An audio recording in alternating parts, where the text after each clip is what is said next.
Shalom aleihim bisem Yesus Hamasyah. Assalamualaikum warahmatullahi Isa Al-Masih. Salam sejahtera di dalam nama Tuhan Yesus Kristus. Bersama saya Pendeta Henry Tandianta WBS. Kali ini akan membahas WA dari Bapak Aimanul Huda. Aimanul Huda di Semarang, Jawa Tengah. Pak Huda ya, Aimanul Huda ini menanyakan tentang mana Pak Injil yang asli ya saudara, maka judulnya beginilah, inilah Injil asli ya saudara ya. Sebenarnya istilah Injil asli tidak ada di Alkitab. Alkitab itu menulis tentang Injil Kristus dan Injil lain ya. Kalau yang asli itu disebut Injil Kristus, Galatia 1 ayat 7. Lawannya Injil yang asli disebut Injil lain, Galatia 1 ayat 8 dan 9 ya. Jadi kalau di Alkitab Injil Kristus versus Injil lain, tidak ada istilah Injil asli, tidak ada ya. Injil selalu ditulis pakai I huruf besar, itu kalau Injil Kristus. Tapi kalau Injil lain enggak, I-nya huruf kecil ya. Oke, sebenarnya apa sih yang dimaksud Injil Kristus? Ya, Injil Kristus beritanya harus Kristus. Saudara-saudara, kenapa Alkitab itu disebut Injil Kristus? Karena beritanya itu Yesus Kristus. Lalu berita yang Yesus Kristus ini ditulis dalam bahasa tertulis, disebut Alkitab atau kitab suci. Alkitab satu-satunya kitab suci. Lukas 24 ayat 44-45, lalu link ke Wahyu 20 ayat 12. Nanti pada saat penghakiman dibuka semua kitab, nggak pakai suci. Jadi Alkitab adalah satu-satunya kitab suci seperti yang tertulis di dalam Lukas 24 ayat 45. Karena Alkitab itu satu-satunya kitab suci, maka Alkitab itu ditulis berdasarkan ilham dari Yesus sendiri. Segala tulisan yang diilhamkan Allah, diilhamkan Yesus. Terbukti bahwa di dalam Yohanes 5 ayat 46, Yesus berkata, Musa menulis tentang aku ya. Musa itu sudah menulis tentang aku. Musa menulis tentang Yesus lah. Sejak kapan itu? Untuk membuktikan bahwa Musa itu menulis kitab suci, Taurat dan seterusnya itu atas perintah Yesus. Ya, jadi Alkitab itu beritanya pasti Yesus. Oke, itu penjelasan awal ya. Jadi Alkitab itu tulisan yang diilhamkan Allah, disebut firman Tuhan atau firman Allah, adalah perkataan-perkataan Yesus sejak dari zaman dulu. Cuman dulu belum memakai Yesus, tapi masih memakai Tuhan dulu besar semua ya. Ya. Terus dia beritanya harus tentang Yesus Kristus. Nah, Injil Kristus ya, Injil yang asli ini ditolak setidak-tidaknya oleh 3 atau 4 kelompok ya. Injil asli ini ditolak oleh 3 atau 4 kelompok. Kelompok pertama yang menolak adalah umat siapa lagi. Umat siapa lagi dari Kedar Arab ini menolak Injil yang asli sebab di Injil tidak tertulis nama nabi mereka. Mereka kan cari-cari, kenapa ya nabinya orang Kristen ada di kitab kita, sementara nabi kita kok tidak ada di Alkitabnya, Injilnya orang Kristen ya. Dicari-cari, tadinya suka mengkorek-korek Ulangan 18 ayat 18. Oh ternyata nggak cocok, dia cari lagi nggak cocok terus. Maka dia tolak itu Injil asli, Injil Kristus dia tolak. Lalu dia memunculkan Injil lain. Apa? Injil Barnabas, Injil Thomas, Injil Bartolomeus, Injil Nikodemus, Injil yang lain lah ya, termasuk kitab Henoh gitu. Dia munculkan, lalu dia berharap di situ nabinya ada dicantumkan ya. Sedang kekristenan tidak menerima itu, karena memang dari awal pun kekristenan tidak menerima kitab-kitab yang itu ya. Barnabas lah, Bartolomeus lah, Yudas lah, Thomas lah, Karena memang itu tadi standarnya, beritanya bukan Kristus. Kan Injil Kristus. Ya, ternyata beritanya bukan Kristus dan dia bukan tulisan yang diilhamkan Allah. Buktinya tidak sama atau tidak sejalan dengan tulisan-tulisan yang lain yang sudah diyakini sebagai 66 plus 39 plus 27 itu. 66 kitab itu ya. Jadi clear ya, kelompok pertama yang menolak Injil asli, ya, Injil asli yang sekarang diterjemahkan oleh Lembaga Alkitab Indonesia adalah kelompok umat siapa lagi Kedar Arab. Ini menolak itu karena di dalam Injil asli tidak ditemukan nama nabinya. Mereka berharap nabi kita ini masuk dalam Injil nih. Ternyata kok enggak. Kalau gitu kita munculkan Injil lain. Injil Barnabas lah, Injil apalah ya. Ya, itu kelompok pertama. Kelompok kedua yang menolak adalah Yahudi. Yahudi itu dari dulu menolak Injil ya toh. Yang dia terima cuman perjanjian lama yang tulisan para nabi-nabi, meskipun Yesus di dalam Yohanes 5 ayat 46 sudah mengatakan bahwa Musa menulis tentang aku. Ya. Kenapa orang Yahudi menolak Injil asli yang ada perjanjian lama dan ada perjanjian baru? Sebab di dalam perjanjian baru tidak ada Yahweh. Yahweh itu kan Allahnya orang Yahudi. Kok nggak ada Yahweh di dalam Injil kamu? Wah, kami tolak. Nah, tapi perjanjian lama dia terima karena memang itu kitabnya Yahudi yang disebut Tanak atau perjanjian lama itu. Jadi Yahudi menolak Injil asli karena di dalam Injil asli tidak ada nama Yahweh. Yahweh itu kan yang disembah oleh Yahudi. Dia cari keliling-liling ke semua Alkitab dunia, tidak pernah ada nama Yahweh. Di Indonesia Yahweh diganti menjadi Tuhan Guru Besar semua. Di Amerika diganti Lord Guru Besar semua. Bahkan di Yunani diganti Theos, itu tetangganya sendiri ya, tetangga Ibrani. Di Arab diganti Rab, R-A-A-B huruf besar semua, R-A-B-B huruf besar semua. Di Filipina diganti Dios huruf besar semua. Di Cina diganti Sen ya, huruf besar semua. Di Jepang diganti Kami huruf besar semua. Ya, jadi kata YHWH hanya ada di Alkitab Ibrani. Lalu mereka tolak itu. Wah, Alkitab dunia, Alkitabnya orang Kristen kami tolak, Injil aslinya kami tolak. Sebab di situ nggak ada Yahweh. Yahweh adalah nama sebutan, bukan nama diri. Di dalam Keluaran 3 ayat 15, itulah namaku selama-lamanya dan sebutanku turun-temurun atau memorial name, bukan proper name, bukan real name, bukan sure name, tetapi memorial name, itulah Yahweh atau Tuhan Guru Besar semua. Mereka marah, orang Yahudi menolak Injil yang asli sebab di tempat kamu tidak ada Yahweh. Nomor 3 yang menolak Injil asli adalah Nasrani Protestan, ya Nasrani Protestan lah ya, Tritunggal. Ya kelompok itu adalah Nasrani Protestan Tritunggal. Ya, di situ ada Protestan maupun karismatik, itu menolak Injil yang asli. Sebab di dalam Injil yang asli nanti yang jadi Allah Yesus, bukan Bapa. Saya ulang, kenapa Nasrani, kenapa Protestan karismatik ini menolak Injil asli? Karena di Injil asli endingnya yang jadi Allah itu Yesus Kristus, bukan Bapa. Sedangkan mereka penyembah Bapa. Ya.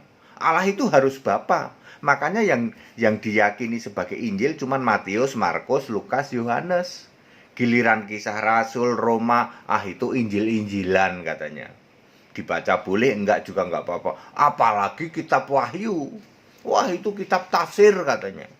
Ya, maka orang Protestan, orang karismatik dia hanya percaya Injil itu Matius, Markus, Lukas, Yohanes. Ya, yang selebihnya enggak. Dia nggak percaya itu. Mereka hanya percaya sama perjanjian lama. Karena di dalam Injil Matius, Markus, Lukas, Yohanes yang jadi Allah Bapa, masih Bapa. Tapi giliran Anda baca mulai dari Kisah Para Rasul, Roma, 1-2 Korintus, Efesus, Galatia, bahkan sampai kitab Wahyu, sudah tidak ada Bapa. Kalau toh ada Bapa, itu Bapa kekal Yesus Kristus. Mereka menolak Injil yang asli karena di dalam kitab-kitab perjanjian baru yang jadi Allah Bapa. Dia bermaksud Bapa, tapi nyatanya Yesus. Yang jadi Allah bukan Bapa, tapi nyatanya yang jadi Allah Yesus Kristus di dalam Wahyu 21 ayat 7, Wahyu 1 ayat 8 dan seterusnya ya. 1 Yohanes 5 ayat 20 yang jadi Allah itu Yesus, makanya dia tolak itu. Ya, siapa saja Pak? Tritunggal ya. Protestan, kalau Anda dengar namanya gereja-gereja Protestan di daerah-daerah atau gereja karismatik sih karena lama raba-raba makin lama diraba-raba makin enak juga ya gitu. Makin terasa kayak gitu menolak Pak, menolak kitab-kitab mulai dari Korintus, Kisah Rasul sampai Wahyu dia tolak. Jadi yang disebut Alkitab atau kitab suci dia itu cuma Matius, Markus, Lukas, Yohanes. Kelompok nomor 4 yang menolak adalah Katolik dan Ortodok. Katolik dan Ortodok menolak ini. Oh ya, saya tambahin ya. Protestan memunculkan buku-buku lain, ya, buku-buku lain misalnya Calvinis, kemudian Martin Luther ya. Kelompok keempat adalah Katolik dan Ortodok. Ini kenapa menolak Injil asli? Karena di dalam Injil asli itu tidak ada yang namanya Maria. Maria disembah, patung Yesus disembah, penyembahan terhadap dewa-dewa termasuk dewa Yesus, dewa Maria, patung Yesus, patung Maria.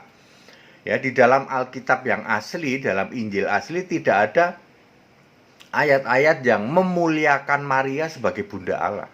Ortodok kan gitu ya, atau Allahnya tidak satu kan, kalau Ortodok kan selalu Bapa, Anak, Roh Kudus, sedangkan di Alkitab Allah itu satu, yaitu Yesus Kristus, makanya dia tolak. Saya ulang sepintas ya, ada 4 kelompok yang menolak Injil yang asli ya. 1, kelompok umat siapa lagi Kedar Arab. Mereka menolak karena di dalam Injil asli tidak ditemukan nabi mereka. Mereka berharap nabi mereka tertulis dalam Injil katanya. Lalu dimunculkan ada Injil Barnabas, Injil Thomas, Injil Bartolomeus, kitab Henoch dan lain sebagainya, dengan harapan mudah-mudahan di situ muncul nama nabi mereka dipelintir-pelintir. Begitu.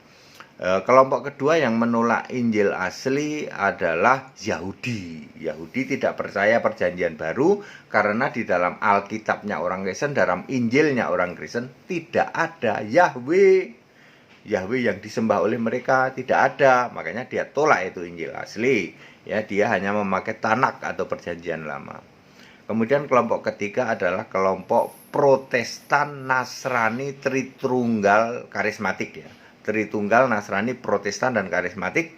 Mereka menolak Injil asli karena di dalam Injil asli yang jadi Allah itu Yesus Kristus, sementara mereka penyembah Bapa. Jadi dia tolak, dia tidak menerima Alkitab mulai dari Kisah Rasul sampai Wahyu.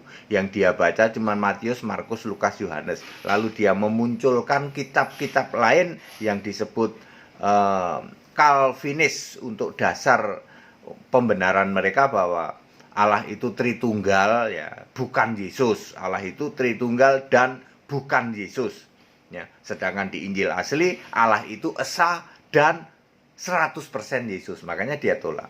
Kelompok keempat adalah kelompok Katolik dan Ortodok. Ini mirip-mirip ya toh. Katolik Roma dan Ortodok Lutheran ini sangat mirip, dua ini ya. Mereka menolak Injil yang asli karena di dalam Injil yang asli Allahnya satu ya, bukan tiga ya, bukan tiga tapi satu, Allah Bapa, Allah Anak, Allah Roh Kudus, bukan seperti itu. Di dalam Injil yang asli tidak ditemukan seperti itu, apalagi Maria, apalagi penyembahan terhadap patung ya. Tidak ditemukan itu, lalu mereka tolak, lalu mereka memunculkan kitab lain yang disebut, kalau Katolik Roma itu Deuterokanonika 7 kitab, kalau Lutheran atau Ortodok itu Deuterokanonika 9 kitab ya. Di situ ada yang sarser lah, penyembahan Maria, ya penyembahan patung Yesus, kemudian ada Bapa, Anak, Roh Kudus, 3 hakikat tapi satu. Intinya ini Allah itu 3. Allah Bapa, Allah Anak, Allah Roh Kudus ya. Ya, tidak cocok dengan Injil asli. Bapak Ibu Saudara, syarat Injil asli itu beritanya harus Kristus, makanya disebut Injil Kristus. Tidak ada lagi ujung-ujungnya beritanya kok Allah itu Bapa, Anak, Roh Kudus, nggak ada. Ya, beritanya adalah Kristus, makanya disebut Injil Kristus. Yang beritanya bukan Kristus disebut Injil lain, meskipun dia comot-comot sebagian dari Alkitab. Contoh, ya, orang Nasrani akan mencomot-comot Matius, Markus, Lukas, Yohanes untuk membenarkan bahwa Allah itu 3 Tritunggal. Yesus itu bukan Allah, yang Allah itu tetap Bapa. Dia tidak berani membaca mulai dari Kisah Rasul sampai Wahyu, tidak berani, ya. Berita utama kekristenan dalam Alkitab, di dalam Injil adalah pasti Kristus dari sejak awal sampai akhir. Sejak Kejadian pasal 1 ayat 1 sampai Wahyu 22 ayat 21, beritanya pasti Kristus. Ya. Kemudian berita yang Kristus ini ditulis dengan ilham Allah di dalam 2 Timotius 3 ayat 16, segala tulisan yang diilhamkan Allah. Makanya Alkitab tidak pernah bertentangan.